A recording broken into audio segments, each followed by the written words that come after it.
Bonjour, aujourd'hui dans cette vidéo je vais parler de George Sand et comment caractériser l'engagement politique de George Sand pendant la Deuxième République.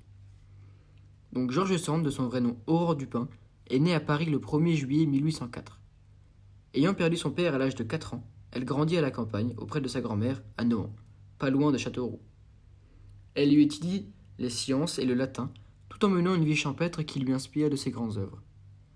Durant son adolescence, la jeune Aurore passe quelques années dans un couvent, puis se marie au baron François-Casimir du Devant en 1822.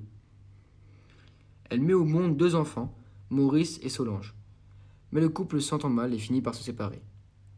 À la recherche d'indépendance, la baronne s'installe à Paris. Dans ses premiers écrits, elle s'inspire du nom de son amant, Jules Sandeau, pour prendre le pseudonyme de George Sand. Côtoyant les plus grandes plumes de l'époque, elle publie l'un de ses premiers romans, Indiana, en mai 1832, puis Valentine la même année. Elle y défend ardemment le droit à la passion des femmes et s'oppose à toutes les oppressions dont elles sont victimes. Très vite, les talents de la jeune écrivaine sont reconnus, notamment par Sainte-Beuve et Chateaubriand. Mais George Sand n'est pas seulement une femme des lettres, car elle est particulièrement engagée en politique. Bien qu'elle ne fasse partie de aucune commission politique officielle, elle en connaît tous les grands acteurs, notamment Pierre Leroux, Armand Barbès ou encore Félicité de Lamennais.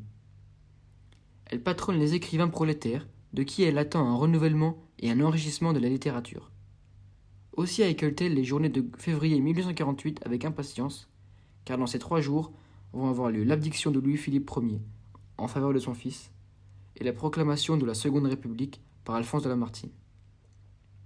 Elle se lance dans l'action, fonde un journal, rédige de nombreux écrits de propagande, conseille Ledru-Rollin dans la coulisse. Elle s'engage aux côtés des radicaux et des socialistes pour défendre une république sociale. Mais les journées de juin, révolte ouvrière, vont casser les ailes à ces beaux rêves de république dure et pure. Dans cette période de révolution se déroule une brève explosion de la presse féministe, avec la création de journaux comme par exemple L'Opinion des femmes ou encore La Voix des femmes. George Sand, quant à elle, multiplie les déclarations de mise à distance vis-à-vis de cette plaisanterie, dit-elle. Elle précise qu'elle n'a absolument rien à voir avec ce mouvement et qu'elle restera non candidate.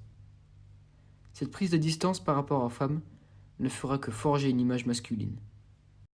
L'écrivaine finira par se retirer dans sa ville natale, Nohant, pour rédiger son autobiographie intitulée L'histoire de ma vie, parue en 1855, et s'éteindra le 8 juin 1876 à l'âge de 72 ans.